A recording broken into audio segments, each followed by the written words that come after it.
आज के इस कार्यक्रम में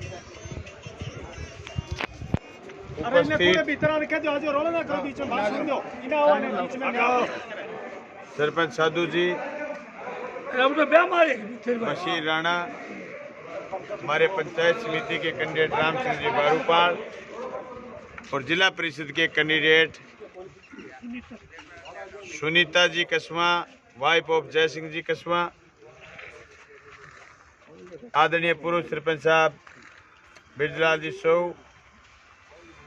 सरपंच के उम्मीदवार रहे कर्णपुरा के भाई बाल सिंह ठेकेदार, सोसाइटी के अध्यक्ष राजेंद्र जी शर्मा साहब, उप सरपंच साहब कर्णपुरा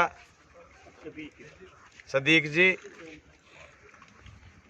तमाम साथियों का जिनका आज राम सिंह जी हुड्डा पूर्व सरपंच साहब, तमाम साथियों का जिनका आज पार्टी में पट्टा पहना करके स्वागत किया है, मैं धन्यवाद करना चाहूँगा कि आप हमारे इन संघर्षों में साथ आए हैं। बड़े दिल के साथ हम आपको घर के सदस्य की तरह साथ संजोएंगे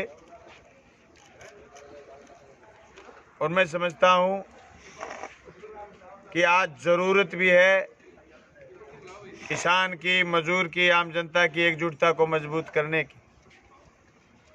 जैसा कि ताऊ जी ने कहा कि जब संकट का दौर था तो हमने मदद की, सरकार की। साथियों, मेरा तो एक ही बात थी उस समय, चुनी हुई सरकार को कोई कैसे गिरा सकता है। बहुत मुश्किल होता है किसी का चुनना, उसको 5 साल तक जनता काम करने के लिए मैंडेट जनादेश देती है। इसलिए चुनी हुई सरकार को कभी नहीं गिराना चाहिए, साजिश नहीं करनी चाहिए। हम इस बात से सरकार को बचाने में लगे हुए थे। बिना शर्त हमने ये काम किया था। मेरे इलाके के किसान की 14 बिरानी गांव को नहरी करने का सवाल था, चाहे नहरी तंत्र को मजबूत करने का सवाल था, चाहे खाड़े बनाने का सवाल था, चाहे स्कूल कॉलेज खोलने का सवाल था। सरकार ने हमारी बात को सुना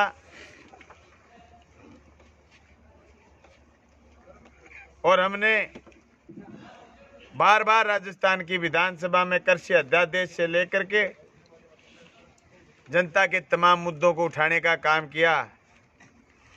साथियों, आज 27 की 27 पंचायत समिति के चुनाव, 6 जिला परिषद के चुनाव हमारी पार्टी लड़ रही। जब वो संकट का, राजनीतिक संकट का दौर था तो लोग एक बात कह रहे थे कि बलवान पूनिया इसलिए मदद कर रहा है कि मंत्री बनेगा। साथियों, मैं आपसे वादा करके गया था विधानसभा चुनाव में कि मैं जनता की आवाज उठाऊंगा।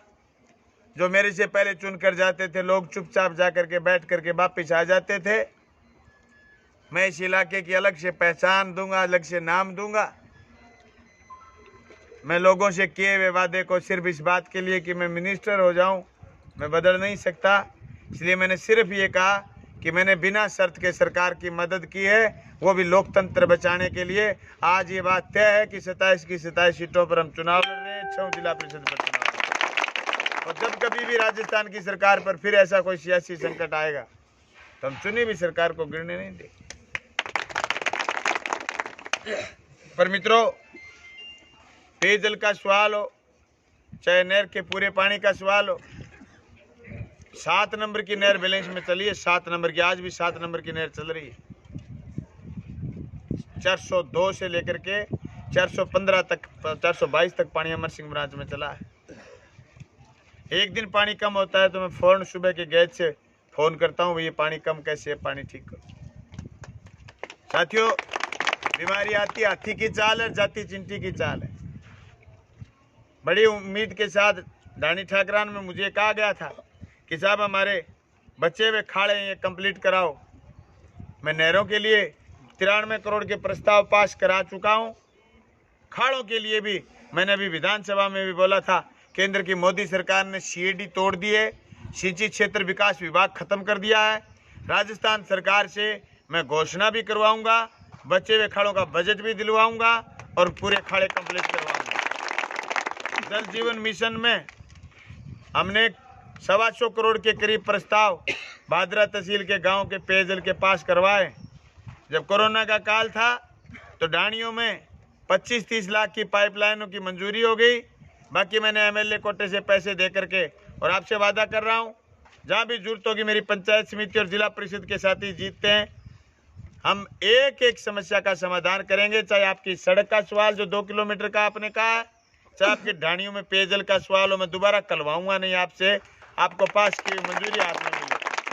साथियों, मुझे विरासत में मिला था बहुत बड़ा गांव है गांधी, जिसमें पांच एमएलए रहे। गांव के लोगों ने बहुत प्यार से 5 बार एमएलए जिताया एक ही परिवार को। 2 बार हरदत्त सिंह जी रहे, 1 बार दयाराम जी रहे और 2 बार बाबू जी रहे।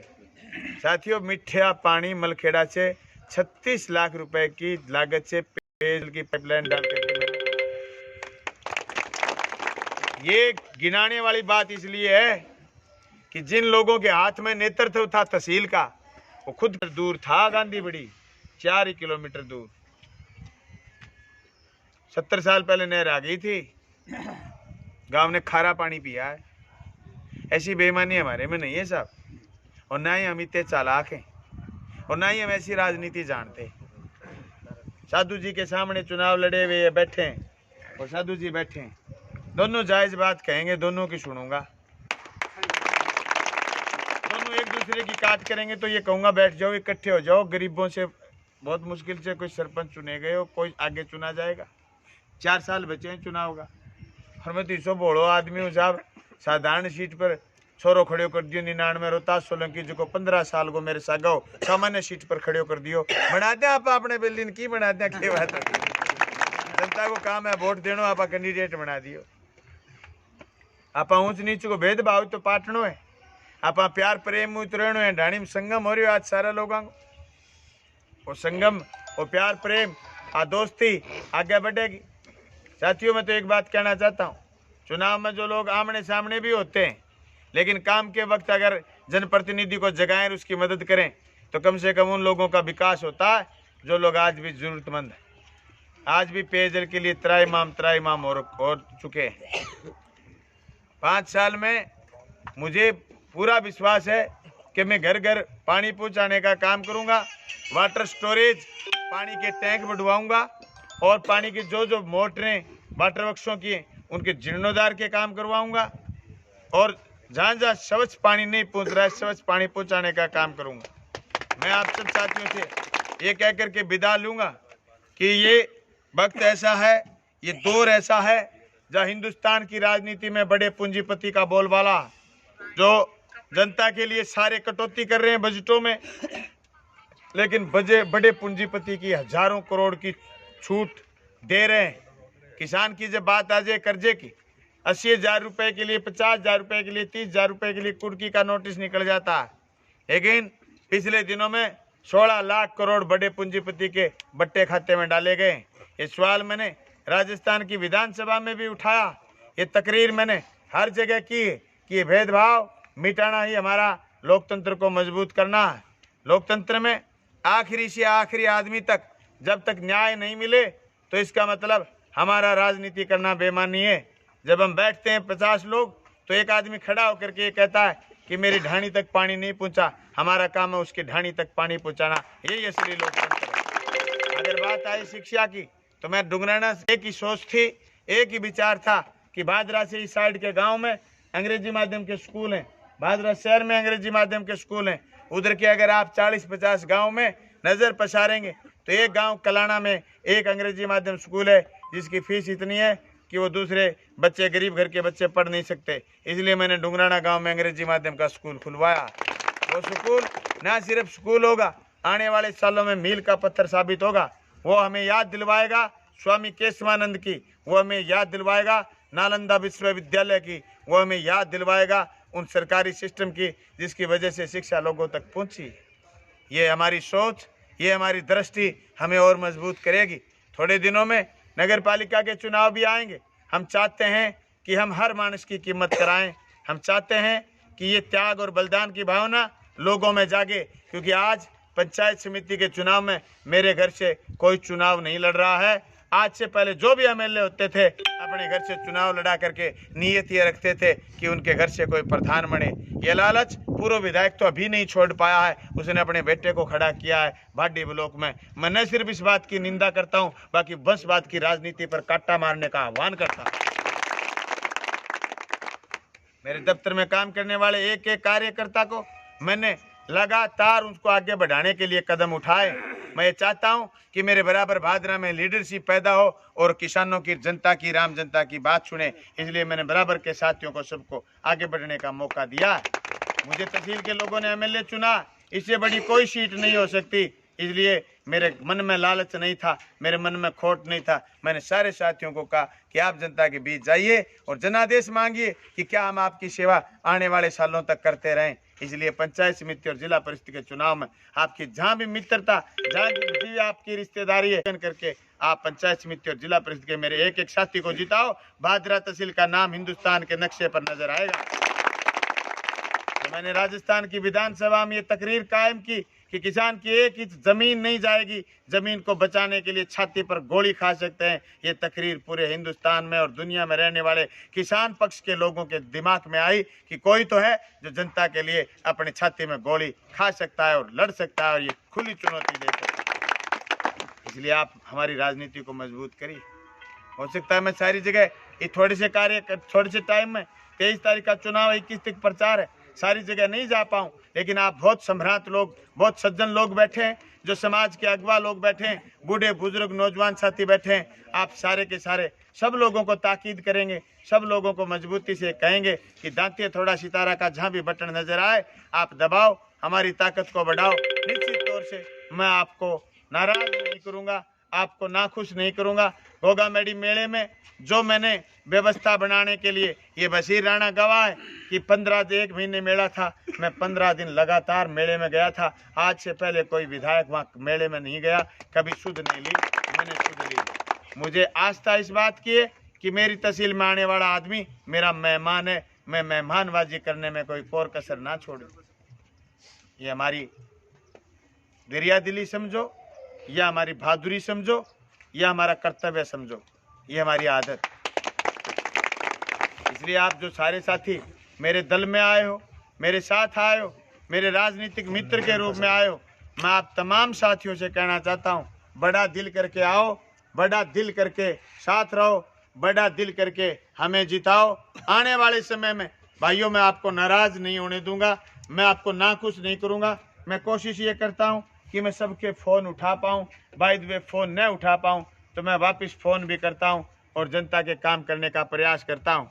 मैंने प्रयास किया है कि ईमानदारी की राजनीति आगे बढ़े, इसलिए मैंने स्पष्ट तौर पर लोगों को कहा है कि मेरी तनख्वाह 1,42,000 है, मुझे 45,000 रुपये तेल के मिलते हैं, इसके अलावा मेरी कोई आय नहीं है और नहीं मैं कोई आय करना चाहता हूँ। मैं चाहता हूँ कि मेरे सरपंच साथी, मेरे जिला परिषद और पंचायत समिति साथी और शहर में जो वार्ड पार्षद जीतेंगे वो जनता के काम करें, हमारा काम बंटवाएं, जिससे हम जनता को माइलेज दे पाएँ, काम दे पाएँ, काम का उत्तर दे पाएँ। ये बात मैं आपके बीच कहना चाहता हूँ। मैं कहना चाहता हूँ कि आप सभी लोग मेरे साथ मिलकर के जिस आप गुडनेस से, जिस अच्छाई से आप मेरे साथ हुए हो, आप उसी अच्छाई से रहोगे तो बलवान पूनिया पीछे मुड़ करके नहीं देखेगा, हमेशा आपके पक्ष में खड़ा रहेगा। भाइयों, जिस तरीके से मुझे राजस्थान की विधानसभा में बोलने का मौका मिला और पूरे प्रदेश भर के लोग मुझे सुनने के लिए, मुझे जानने के लिए, मुझसे अपनी बात उठवाने के लिए आते हैं, ये नहीं सिर्फ मेरे लिए बल्कि आपके लिए भी गौरव का विषय है। आप राजस्थान के नहीं, हिंदुस्तान के किसी कोने में किसी भाषा में जाओगे तो आपको ये कोई न कोई बता देगा कि आपके विधायक है वो आपकी और जनता की बात करता है। ये मेरा सौभाग्य है कि मैं भादरा का विधायक हूँ, भादरा की ऐसी जनता जिस जनता ने इस गरीब घर के बेटे को विधानसभा चुन करके भेजा है। मुझसे सवाल करते हैं लोग कि कभी तो आराम कर लिया करो, आपकी तबीयत ठीक नहीं रहेगी। मैंने कहा मैं ऐसे लोगों के द्वारा चुना गया हूँ जिनके यहाँ आराम नहीं। मुझसे सवाल किया एक मास्टर ने कि आपके माथे की झुर्रियाँ नहीं मिटी, एमएलए बने हुए 2 साल हो गए, आपके मुंह पर वो लाली नहीं आई जो विधायकों के मुंह पर आ जाती है। मेरा एक ही उत्तर है, जिस दिन किसान के मुंह की झुर्रियाँ मिट जाएंगी, जिस दिन उनके मुंह पर लाली आ जाएगी, उस दिन मेरे भी आ जाएगी। मेरे पहले लाली नहीं आ सकती। मैं इतना स्वार्थी नहीं हूँ कि लाली मैं अकेला लूट लूँ और किसान मुंह की तरफ देखता रह जाए। भाई ये मेरा स्वभाव है। आप मेरे स्वभाव के चलते मेरे साथ आए हो, मैं दिल खोल करके आपका स्वागत करता हूँ और मैं कभी भी आपकी पीठ में छुरा घोंपने वालों को माफ़ नहीं करूँगा। सदीक भाई, आपने जो बात कही मैं बात समझता हूँ, आपने जो बात कही वो तकरीर में समझता हूँ। मैं तो एमएलए नहीं था तो भी जागता रहता था। मेरे इलाके में जो शांति और भाईचारा है ये इसीलिए है कि आपने लाल झंडे का आदमी जिताया है। यहाँ एकजुटता के अलावा दूसरी कोई बात को महत्व नहीं दिया जाता है। आपका बहुत बहुत धन्यवाद, शुक्रिया।